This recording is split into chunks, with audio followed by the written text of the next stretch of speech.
All right. Well, good morning and welcome to Equitable Engagement with Education Media.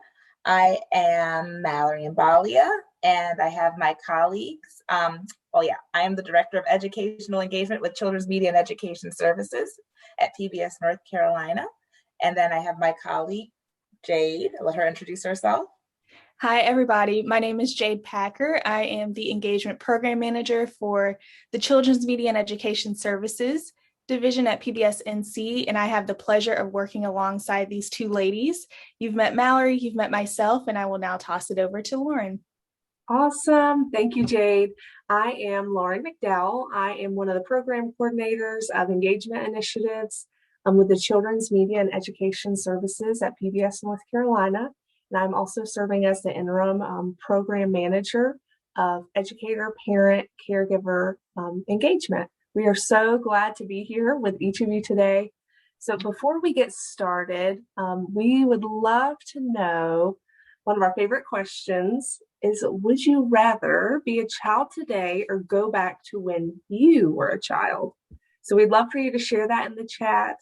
This is a tough one for me to answer. I grew up with Mr. Rogers' neighborhood, and now in my current work, I get to use the tools that Daniel Tiger and his neighborhood instill in us.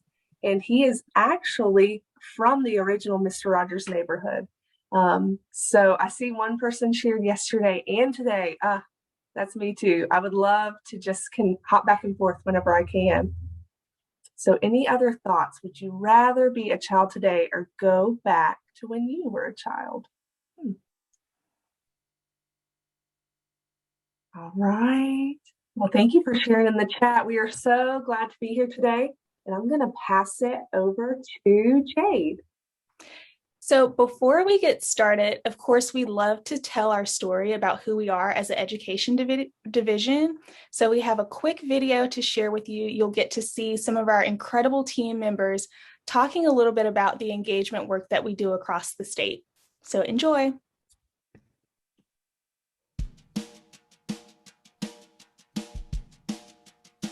Our whole mission is engagement. It's whatever we can do to help families, to help the community, to help teachers, to help children to be the very best they can be. With the help of our community partners, we provide activities and PBS resources that educate, stimulate, and entertain youth and their families. We bring our on-air programming to life in face-to-face engagement across North Carolina. My favorite thing about working with community partners is it gives us the opportunity to, one, see the entire state since we are a statewide organization, and interact with a variety of communities across the state. We love what we get to do with educators here in North Carolina. We work with pre-K all the way through high school teachers in order to provide them resources so that they can better serve their students.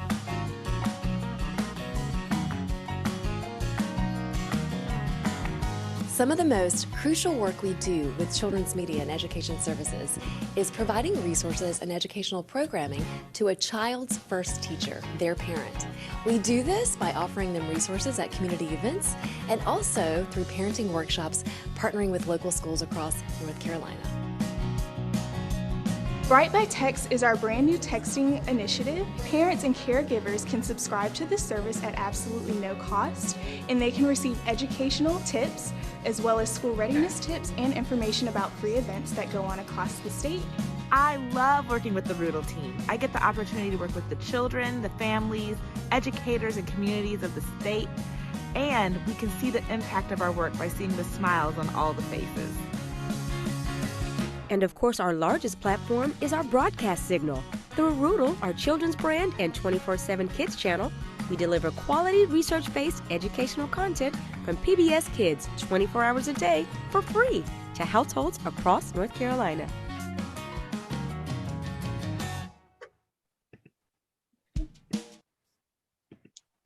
So now that you know who we are, we will dive into today's objectives. So today we will engage in equitable practice strategies and mindset.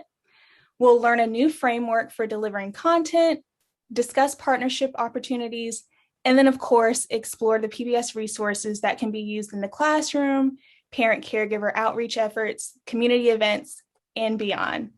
And so with that, I will toss it over to Mallory to talk about the roots. All right, so we have an analogy with the roots, and we call it the root of the solution, and that everything starts with the roots. Equitable practice definitely starts with the roots. We know what happens in the first 5 years of a child's life impacts them and stays with them. It stays with us for the rest of our lives. We might not quote verbatim what happened when we were 4.5 years old, but that experience and that background definitely stays with us and molds us and shapes us. So what happens in childhood stays with us forever. Children absorb what they're exposed to, whatever that could be. And that gap that often occurs in kindergarten is not due to children being unable to access the information in many circumstances. It's just they're not simply exposed to it. They're not incapable, not exposed. They're just not exposed to it. And so by exposing those kids to those educational content and resources at a young age, it becomes a part of their roots. It becomes part of something that they draw from. And then those expectations that we place on kids play a big part as well. But we believe there's an expectation gap as well. And roots, we say roots sustain the tree, but they also sustain lifelong learning. So basically, whatever kids' early childhood experiences are their experiences, and they're valid and important. And we would never want to necessarily just change anything about a child's home, they experience on the day-to-day, because that's a part of who they are, their family structure and all of that. Of course, safety is important, but getting them exposed to those educational resources as well is going to get them, what I like to say, ready, not only just for home, but also for this place called school. So we have to change our mindset from all children can learn to that all children are constantly learning. Like I just said, we know that they're constantly absorbing whatever they're around. They are constantly learning. So how do we go ahead and incorporate those skills needed for school with the skills children already have naturally? And how do we make sure that we're supporting each child in a way that works best for them and shows respect for who they are? We also need to think about, how are we holding high expectations for all? And what does that look like for each child in an equitable way? And providing, again, all those opportunities for all. And again, with an equitable lens, what does that look like?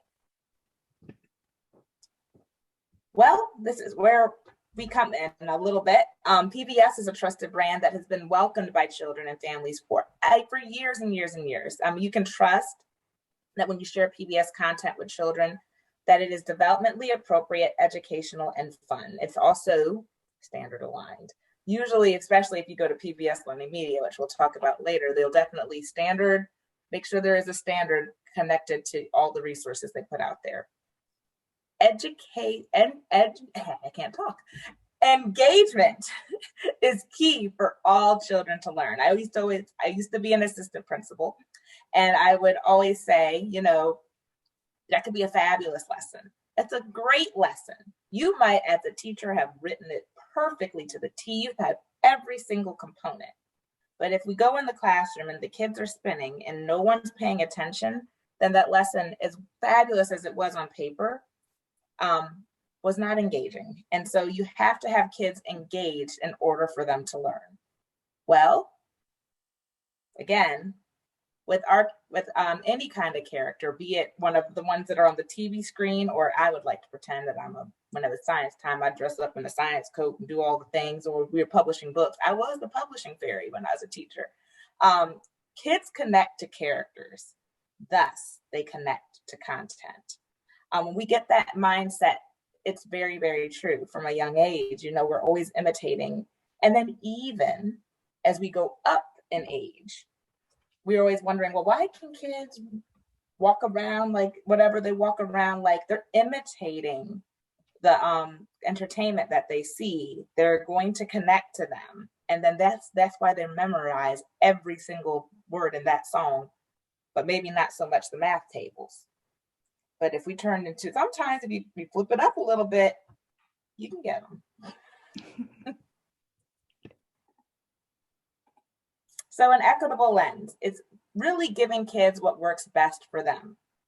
At PBSNC, we recognize the natural brilliance in all kids. We see that all children are brilliant. They all have something special. And the resources and programming that we offer are for all children. We don't specify socioeconomic class, race, gender, any of it. It is for all children. The resources and programming that we offer can spark imagination, curiosity, critical thinking, empathy, connection, creativity, inquisition, self-confidence, perseverance, kindness, love, and so much more. And you know what? All children benefit from those traits and skills.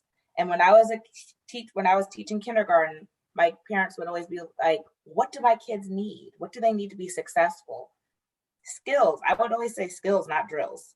If we want them to have these internal characteristics, these traits and these skills in order to adapt to different situations. Curriculum can change, but who we want them to be as people, as kind and empathetic, critical thinkers, that's not really going to change. And so all children, like I said, can benefit from these traits and skills. And those skills and traits are what will close gaps. Alrighty, so partnership. So a key component to that equity work, of course, is partnership. As an organization, PBS North Carolina, we are called to serve the entire state, so all 100 counties, and we cannot do that alone. So we rely on those collaborations between us in the public school system, district leaders, educators, parents, caregivers, and other organizations on the ground who have this shared goal of serving our students and our families.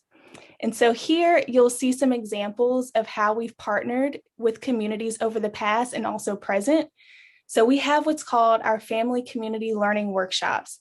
So this is where we come and serve the entire family. So not just the child, but we bring in mom, we bring in dad, grandma, aunts, uncles, older siblings, younger siblings to engage in learning together as a family.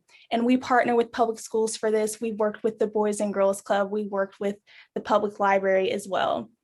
Then we have our playful learning workshops. So this is where we bring educators and parents and caregivers together in the same space to break down some of those barriers so that we can learn from one another.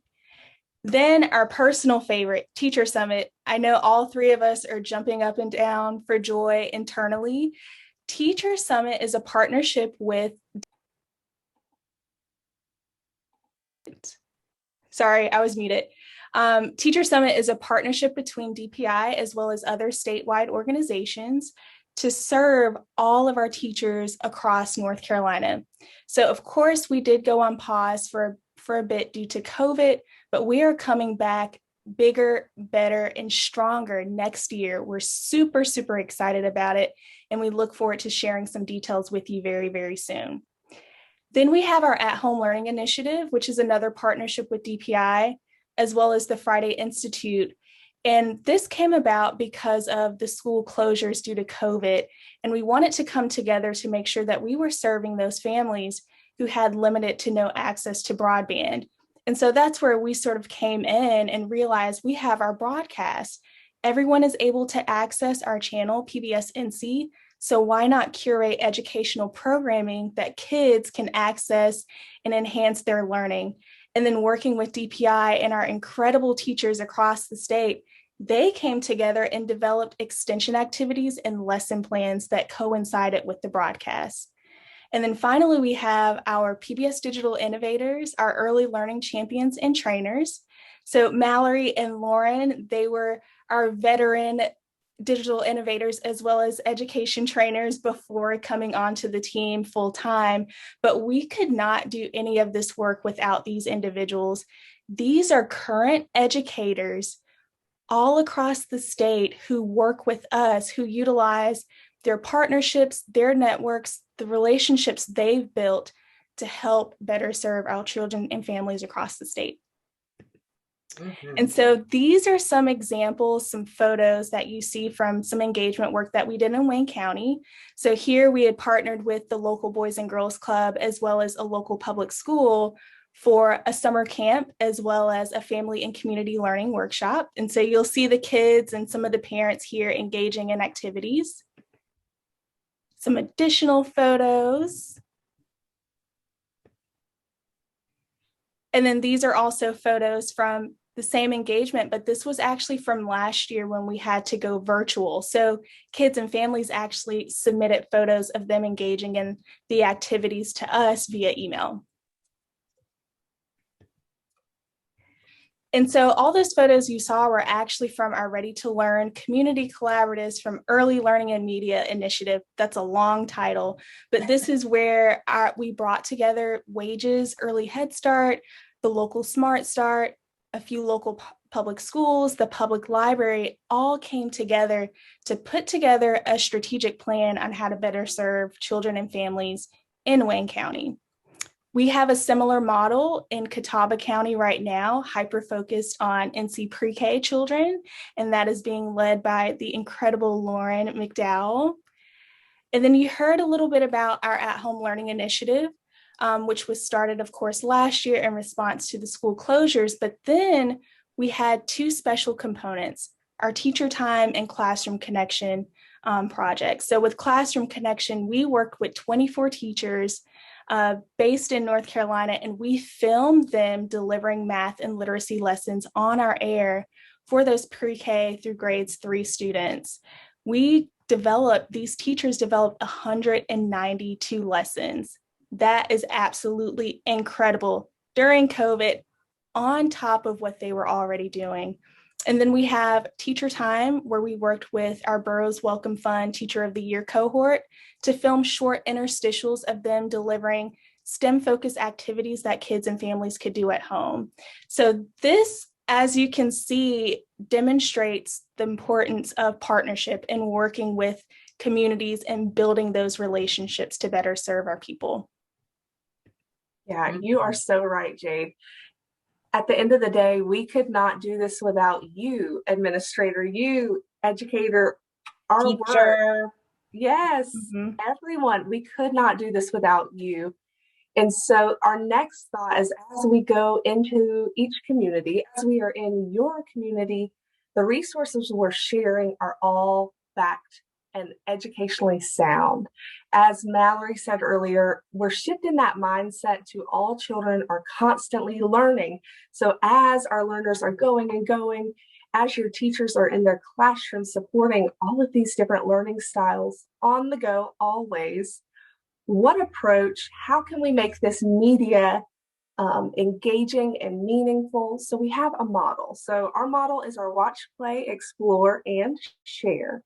And at each of our events, even with our trainers, we ask that as they're shaping their engagement for adult learners, let's keep this model in mind, because this is not set to one age range, one group, one type of learner. This is for all learners. So I'm going to break down these 4 steps, and then we're going to dive into some of our content to show you how our programming has extension activities that you can use this model.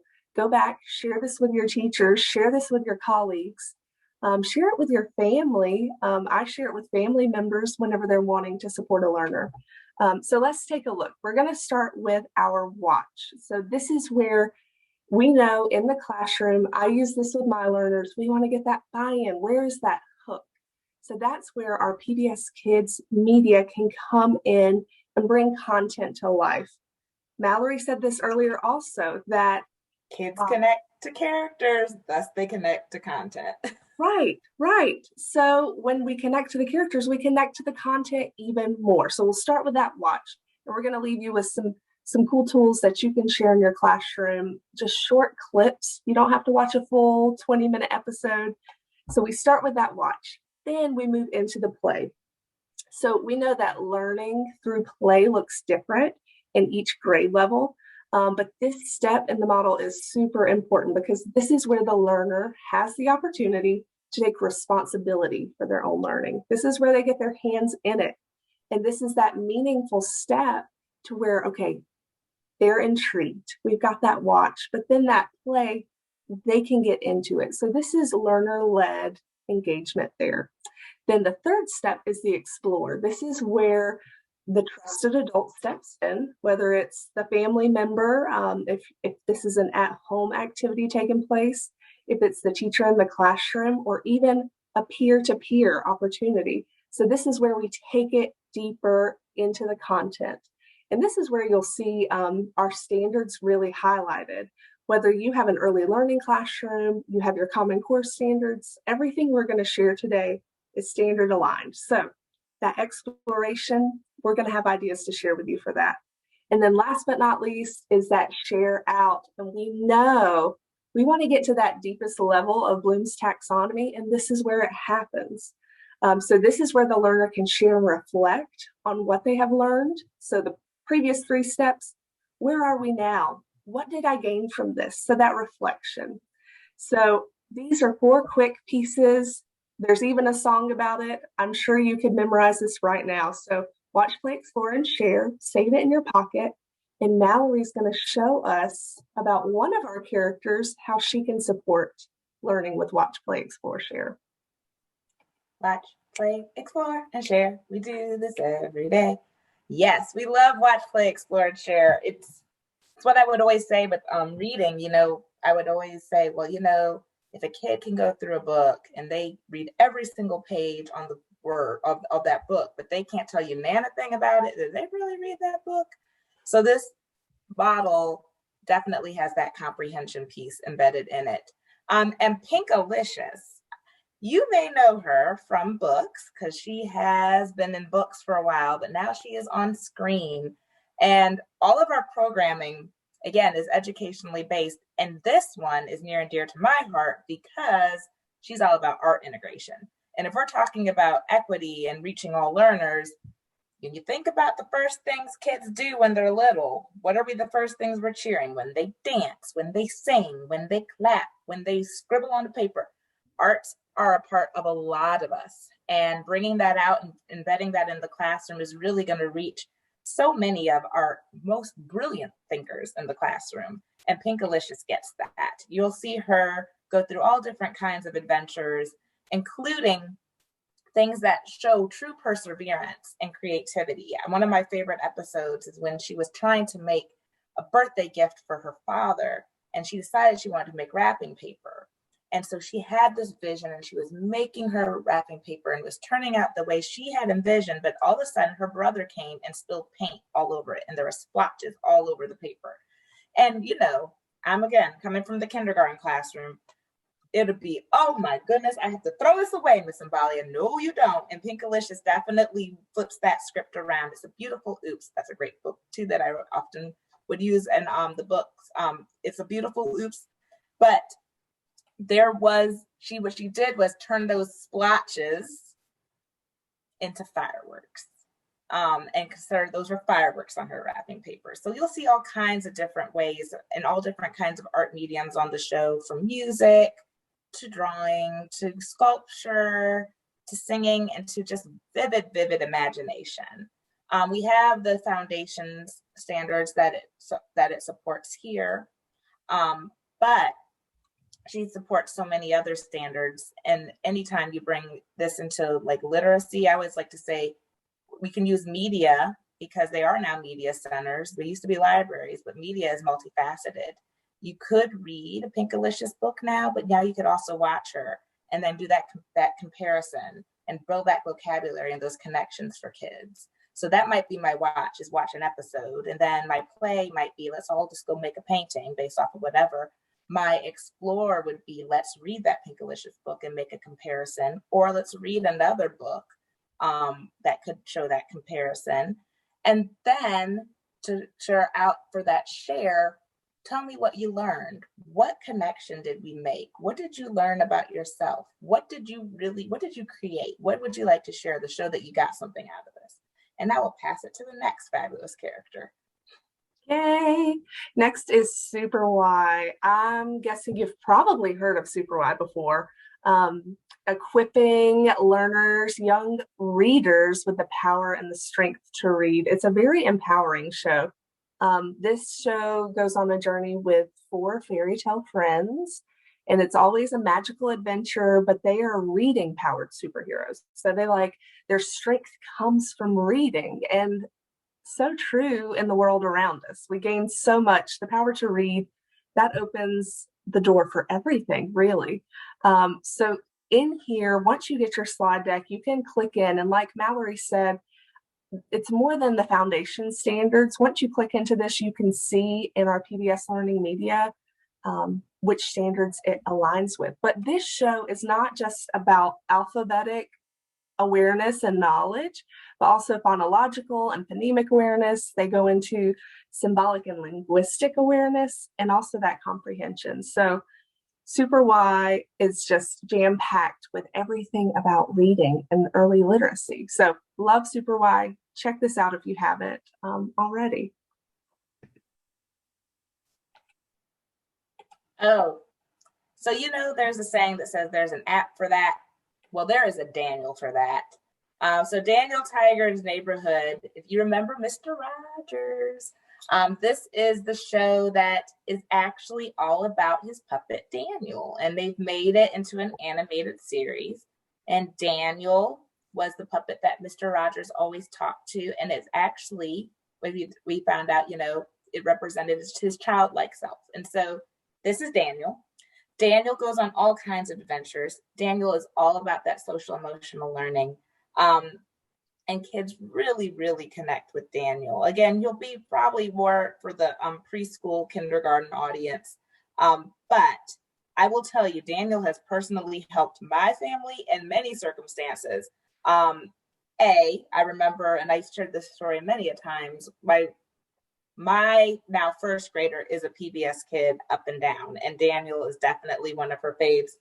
And so I was getting really frustrated. I have 3 girls and I have a little boy, but at the time I just had the 3 girls, and I was trying to get them out the door. I was trying to get their hair done, and everybody was running every which way. And I was getting a little flustered. And my then 4-year-old at the time came to me and said, "Mommy, when you get so mad that you want to roar, take a deep breath and count to 4. She got that from Daniel. And I mean, Daniel helped us in that situation. But then going even forward again, I mean, one day dropping her off to school, she was doing fine many, many days. But all of a sudden, in one day, she was doing that Klingon thing, which will happen in kindergarten classrooms. It can happen in any classroom, first grade. It can happen. You know what? Some of us want to cling when even we're in high school. Let's be real. Like, we don't want to go in the door. But she turned, as she was having a moment, and I just turned to her and said, "Grown-ups, come back." And she had made that connection to that character, to that Daniel episode, and was like, gave me a hug and went in the door. I can't make this up. It's that connection and that bank of her is like, okay, Daniel went through this, literally clicked that quickly for her to have success to go back in that classroom. And there's a Daniel for everything. So check out Daniel. Mallory, Daniel echoes in my head daily. And it's not just the work that we do, but while I was in the classroom, I used it with my learners that had IEPs. It was so helpful with transitions. Anyways, love Daniel. I also love Peg Plus Cat. This is our animated math-based series, and it's so cute. So it follows this little spirited girl named Peg and her sidekick Cat. And they embark on all these adventures and solve problems together. And ultimately, through their adventures, they're learning the foundations of math, math concepts, different math skills. It's just beautiful. And they have some incredible books. Mallory and I were talking recently just about their collection of books. So through this, I mean, you could easily see a watch, play, explore, share come to life for one of your math lessons. You know, you watch a clip, then you read the book, and then you reflect, dig back into the content, and then they share it out. It's amazing. And do some math problems. Yes. Go on. Can I tell you, Lauren, that I would have these episodes you can definitely act out. Like, there's so many episodes that, again, I'm from an art magnet background, that we would be active. If we watched the episode 100 Chickens, I'm going to throw 100 pom-poms around my classroom and have those kids collect them and put them in 10 frames. I love it. So good, but love plus cat. And the next one, I can't wait for y'all to hear from Mallory. Oh, Molly of Denali. Okay, so in school we really have this thing where, and again, this was a lot of language when I was hearing when I was teaching, and then as an assistant principal, about you want to make sure there's a balance of fictional text and non-fictional text in the classroom. And informational text can seem so daunting. However, it is so much fun. And Molly of Denali emphasizes and celebrates that. She is going to bring informational text to life through, again, kids going on these different adventures with Molly. Molly does everything to try to figure out problems in her native land of Alaska. She lives in Denali, and she has all these different adventures. Not only were we going to explore informational text skills, like how do you verify something safe on the internet? How do you cross-reference? She touches on all of that. But also we'll learn a lot about values and family values. And she talks about them, and they do them in such a wonderful way that kids can really understand. If you have not met Molly, please go out and have an adventure with Molly of Denali. She is so much fun. She's another one that is very present in our household. I will binge watch Molly. Like, I can watch Molly. I believe it. I believe it. So the next show it has been one of my favorites since it came out.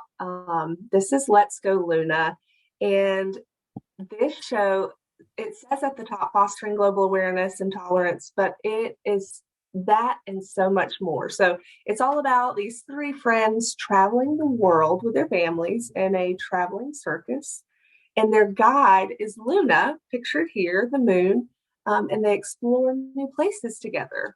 So for each one, this is my favorite part I love to share, is that for each episode, as they're visiting a new place, cultural anthropologists are on the board for each episode, meticulously researching to ensure that the cities and the regions are authentically and respectfully portrayed.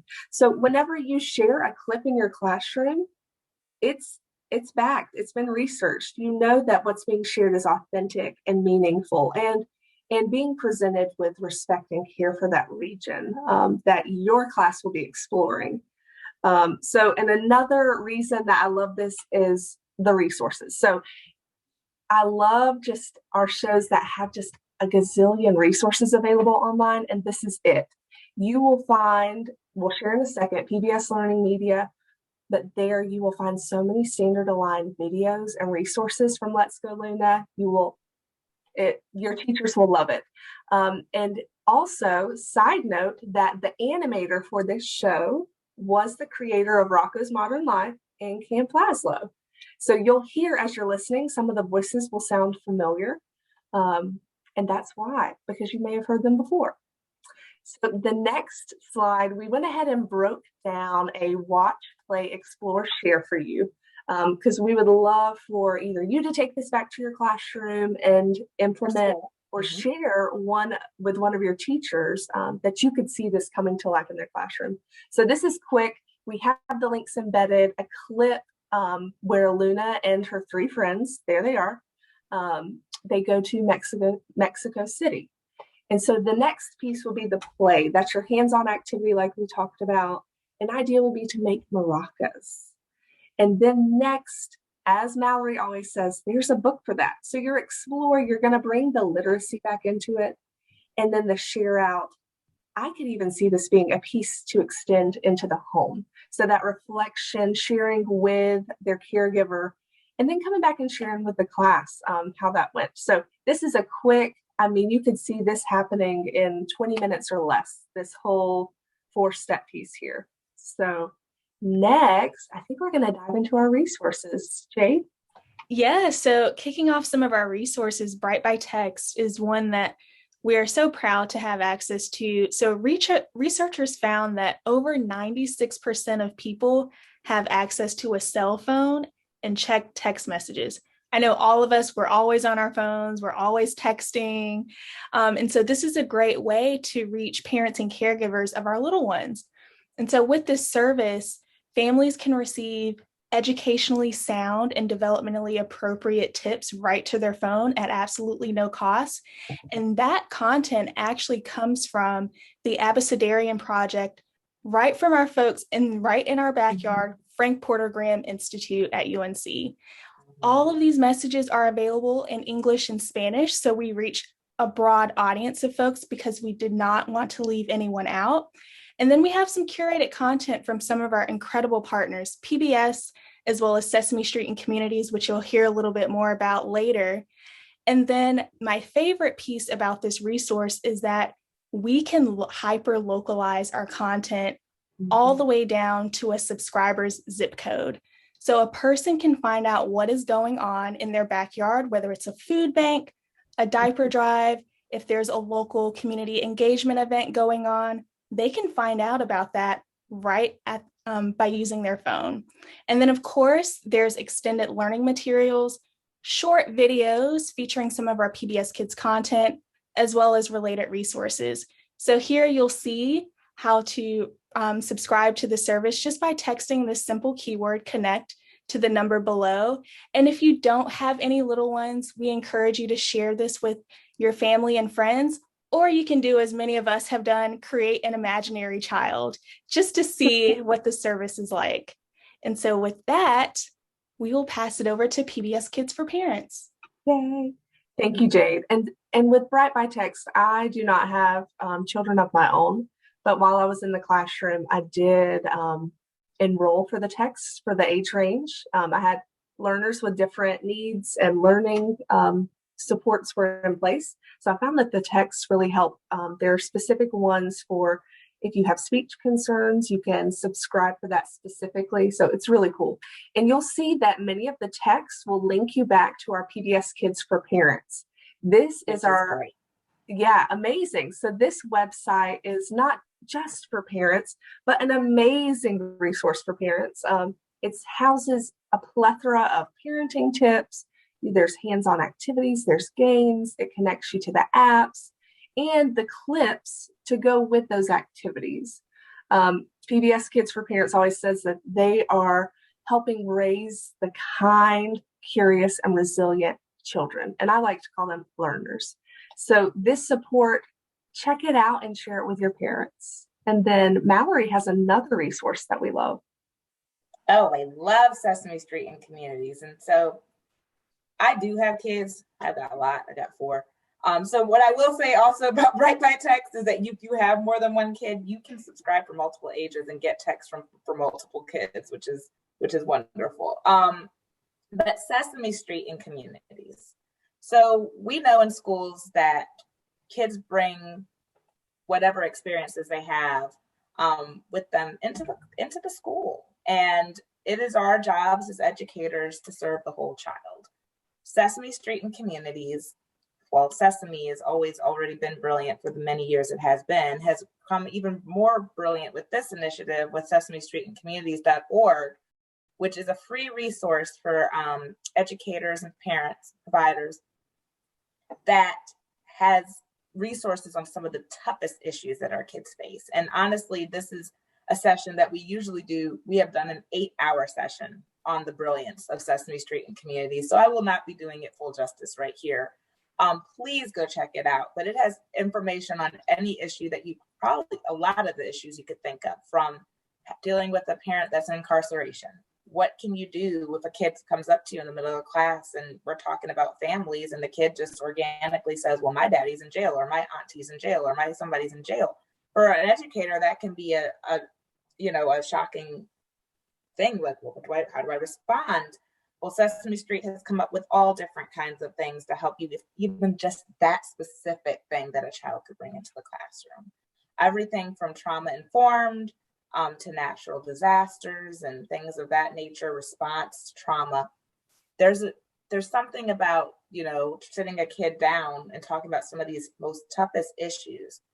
But when somehow it becomes a little bit easier to do so when you add a friend to that. You can hardly see Abby. I've got all kinds of friends behind me, if you could see my office.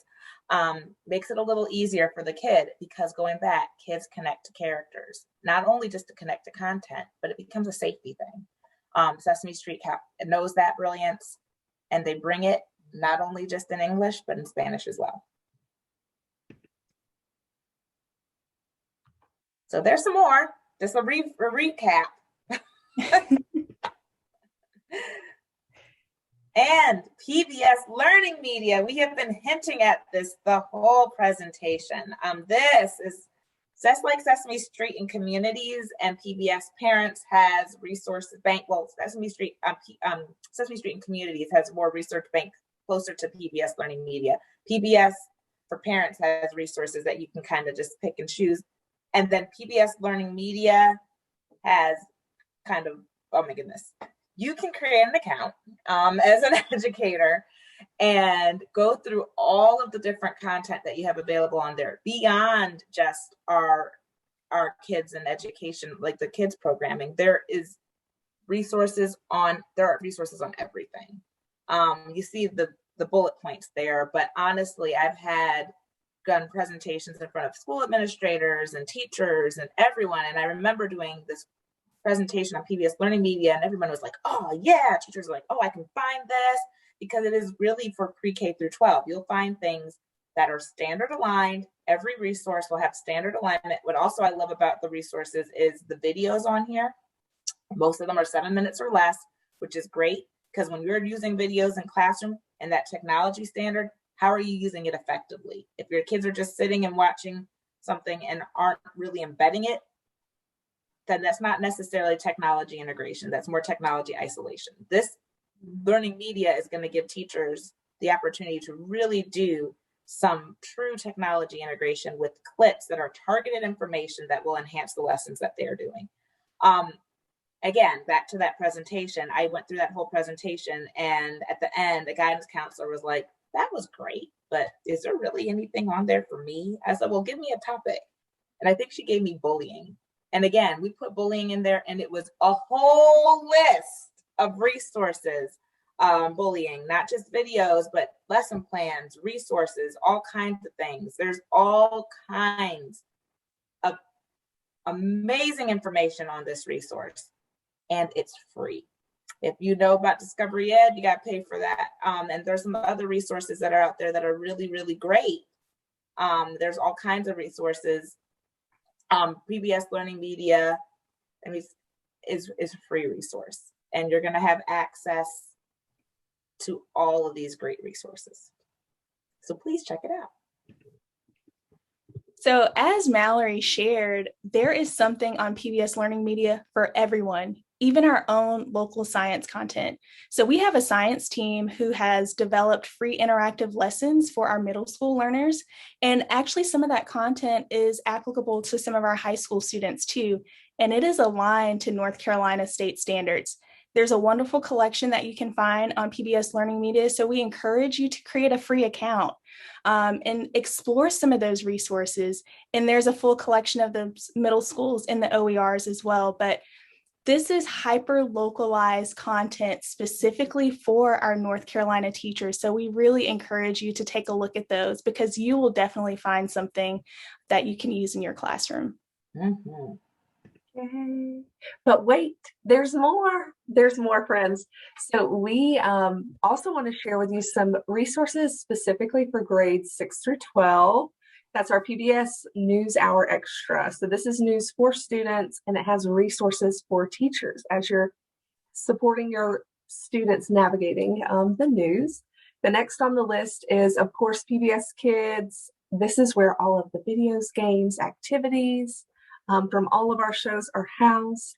And then we have the PBS Kids Lab. This is our standard aligned content. It's actually going to take you to learning media for all of those resources. So it's specific to like a lab, like an extension of the shows. Math and science. Yeah, for math and science, right.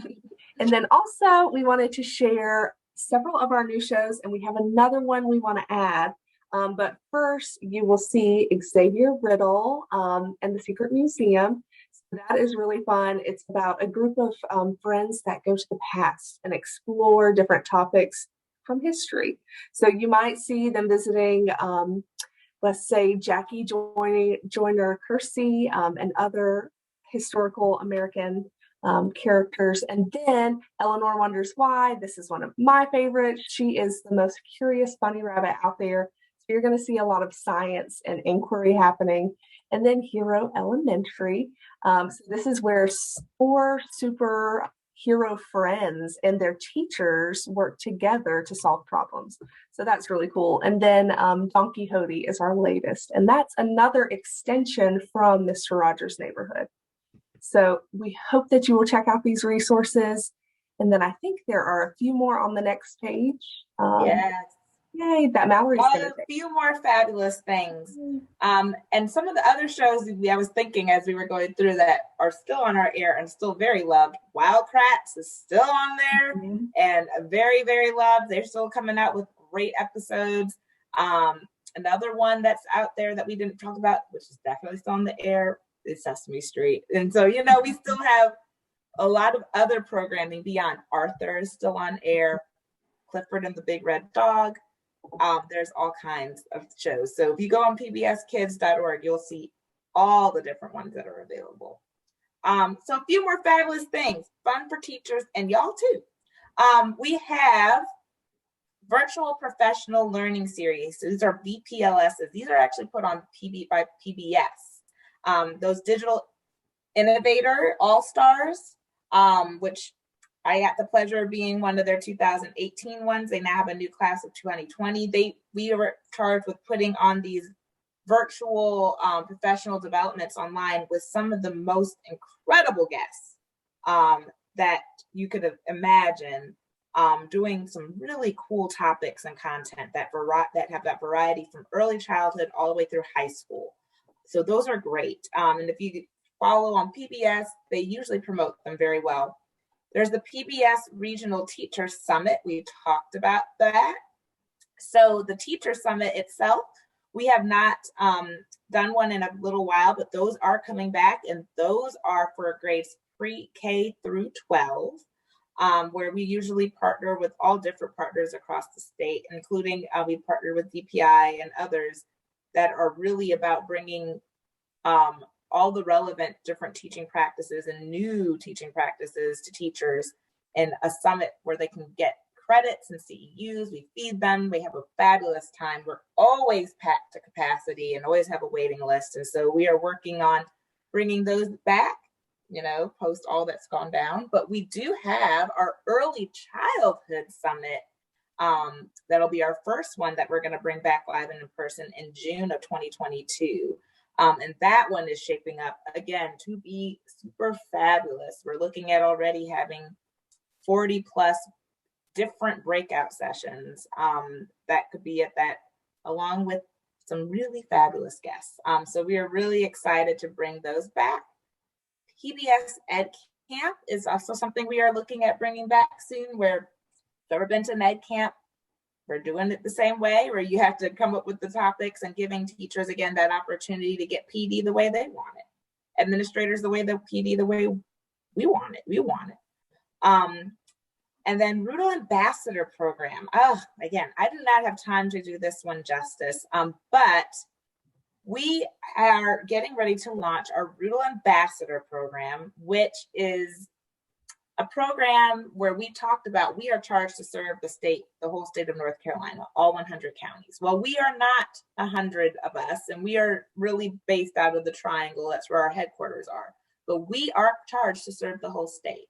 And so we thought the best way to serve the whole state is for people in those different regions to serve their region in the way that works for them. So there's a quality in that we are going to give all of these ambassadors, and yes, we are going to have an ambassador in all 100 counties by the end of 5 years. The quality is all of our ambassadors will get access to the same wonderful resources. The equity is we will support those ambassadors in the way that they need support individually for their county and the population that they're serving.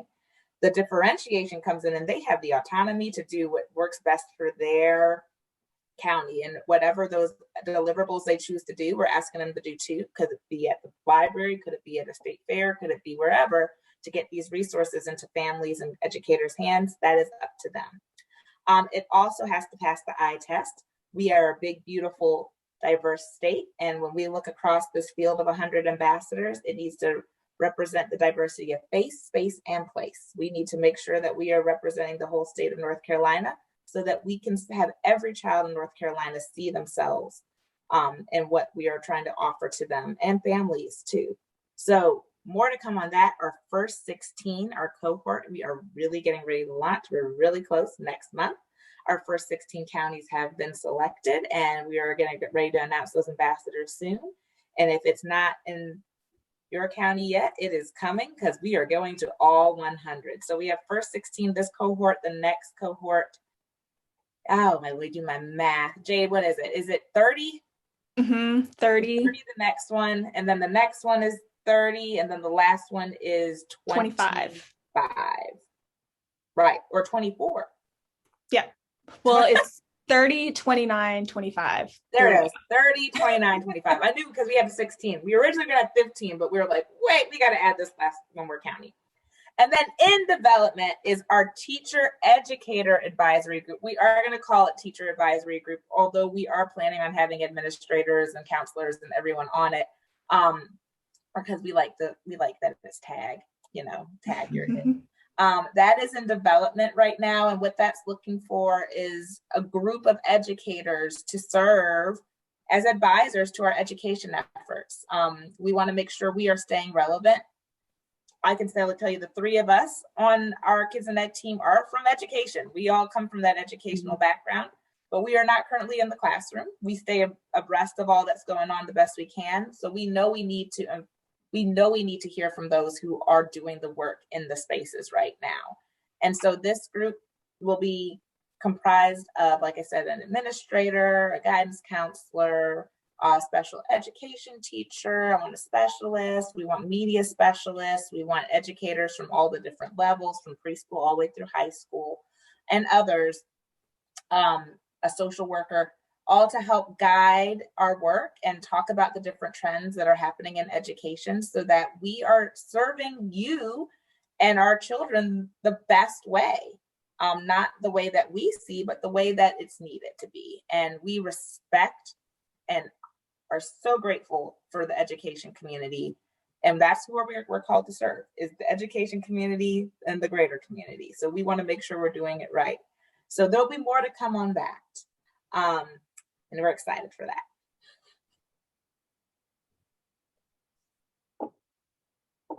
Any questions at this point? You guys have been so wonderful. We really appreciate you spending this time with us this morning.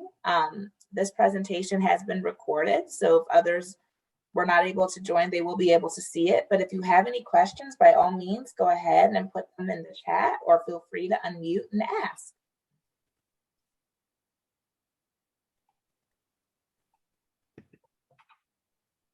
Wait time.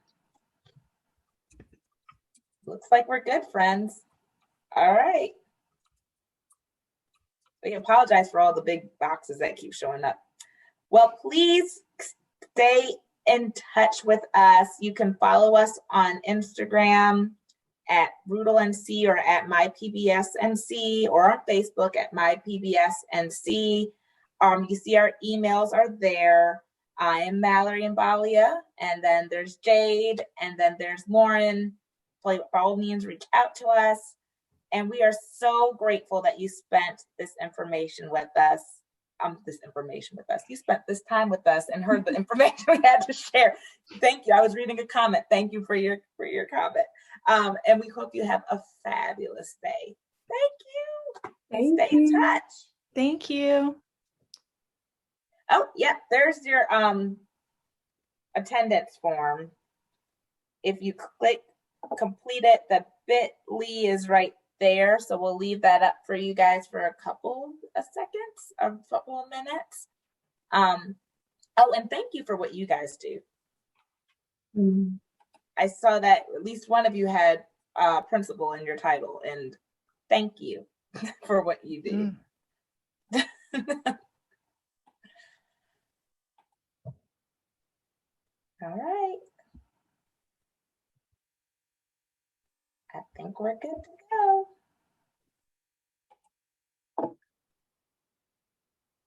And there's your feedback survey.